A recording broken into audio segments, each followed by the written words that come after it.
Today we're looking at this XENCELABS Quick Keys. I don't know what you want to call it, but I have to say this is the greatest thing ever. This is the thing that I've been waiting for all my life. I wanted to make it myself because nobody made it until this came along. But then even if I make the hardware, I can't even make the software side of it to make everything congeal. So when you open the box, you get this USB-C charger, this quick keys. I'm going to explain to you what it does later on, and a USB dongle to connect this to your PC wirelessly. The whole thing is fully programmable. Even though this is supposed to be used with their tablet, their drawing tablet, but you can use this for whatever you want because the software side lets you program it to do whatever you want. So by default, this is like the scroll wheel to scroll up and down. If you're in Photoshop, you can press this to change it to, like, say, the brush size. If you click on it again, you can rotate the image. If you click on it again, you can do, say, zoom in or zoom out. Very cool. There's a total of 4 keys on top, 4 keys on the bottom. And this one lets you change the mode of these 4 keys as well. Let me explain. So suppose you're in Firefox right now. I have it programmed. I don't know if you can see the screen or not. It's OLED screen. It's back, forward, copy and paste, shift, control, refresh, and print. But when I'm in, say, Tinkercad, for instance, I can hit this button right here, and I'll change these buttons to something totally different. So even though we're still in Firefox, we can still change these buttons to do something else. And you can click on this 5 times to change it. So say you're in, not Tinkercad, but say you're in another software that lets you have keyboard shortcuts to change things very rapidly.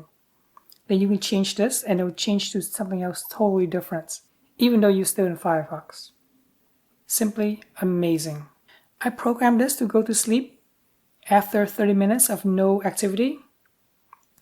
So when it does go to sleep, you can't just tap on a button to wake it up. You have to slide this thing down and hold it for about 1 second, and then it'll wake up.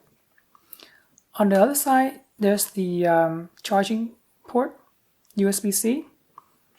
I honestly don't know what this is. I think it's for lock, so that nobody can steal it from your desk or whatever.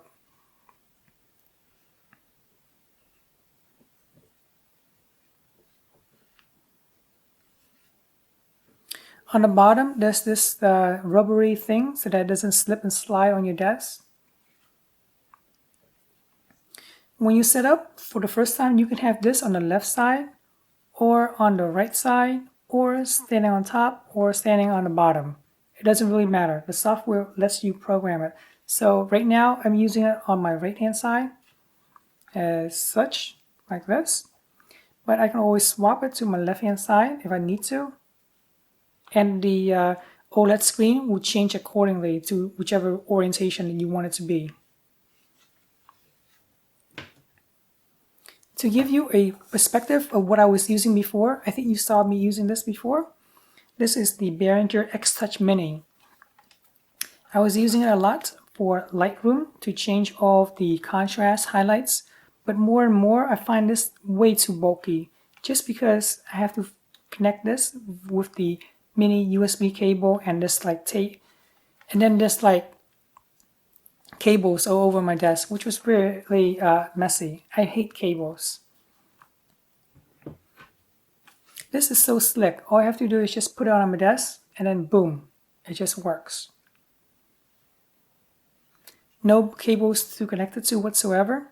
I do have to charge it with the included USB-C cable once in a while, which is maybe about twice a month. I can live with that.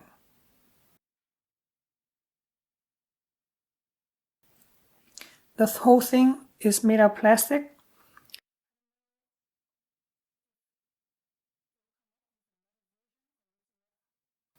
I don't know if they'll ever come up with a metal version, and I see some people complain that this feels cheap, but honestly, I don't think you can find anything better than this at this price point for $100.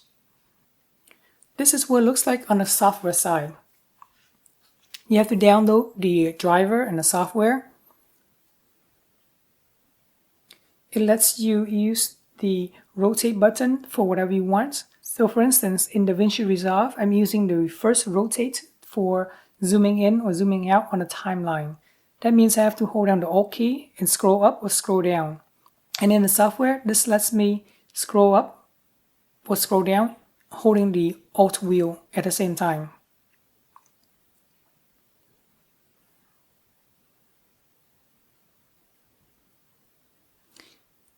If you want it to be used as a macro, for instance, then you can just program it accordingly by hitting the first buttons that you wanted to press, and then wait, and then hit another button, and then hit another button whatsoever.